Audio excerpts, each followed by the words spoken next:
Hello বন্ধুরা, তো সকলে কেমন আছেন? আজকে আমরা খুবই দারুণ একটি হেল্পফুল ভিডিও নিয়ে এসেছি। আর আমাদের আজকের আলোচ্য মূল বিষয় হচ্ছে আপনারা বিশেষ করে যারা পারিবারিক জীবনে হতাশ, তো তারা এই ভিডিওটি দেখুন। আশা করা যায় আপনি এই ভিডিওটি দেখে এই রেমেডিটি তৈরি করে বাসাতে যদি মাঝে মাঝে ট্রাই করেন তাহলে আপনার দুর্বলতা কিছুটা হলেও কমবে। বন্ধুরা, আমার হাতে দেখতে পাচ্ছেন এটা একদম অথেন্টিক পিওর খাঁটি মধু।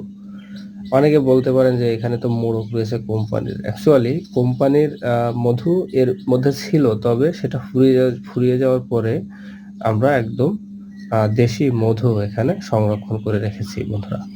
তো দেশি মধু এর জন্য আপনাদেরকে সংগ্রহ করে রাখতে হবে, সাথে নিতে হবে আদা।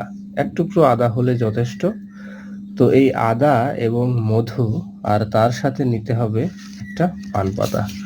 এটা খুবই দারুণভাবে কিন্তু আমাদের দেহে বিভিন্ন ধরনের রোগ সারাতে সাহায্য করে। পান পাতার নানাবিধ উপকারিতা রয়েছে। পান পাতার উপকারিতা বলতে গেলে এখন ভিডিওটি অনেক বড় হয়ে যাবে। তবে আপনাদেরকে একটি কথা জানিয়ে রাখি যে এই পান পাতা আপনি যদি চুন সুপারি বাদে বা বিভিন্ন মশলা বাদে খান, চুন দিয়ে খেলে সমস্যা নেই। চুন আর পান পাতা খেতে পারেন।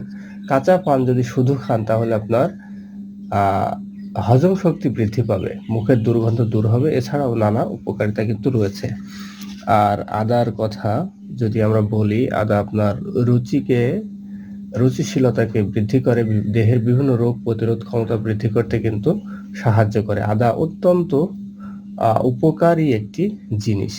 তো আমাদের যেটা করতে হবে, এক টুকরো আদা ছুলে নিতে হবে। এক টুকরো, এখানে তো অনেক এখানে টুকরোগুলো অনেক বড় বড়, ছোট্ট ছোট্ট টুকরো করে 2-3 টুকরা, বা যদি একটু বড় করেন এতটুকু পরিমাণে এক টুকরো আদা, তার মধ্যে অল্প পরিমাণে মধু দিয়ে এটা যদি আপনারা মাঝে মাঝে খান তাহলে 100% আপনারা উপকৃত হবেন।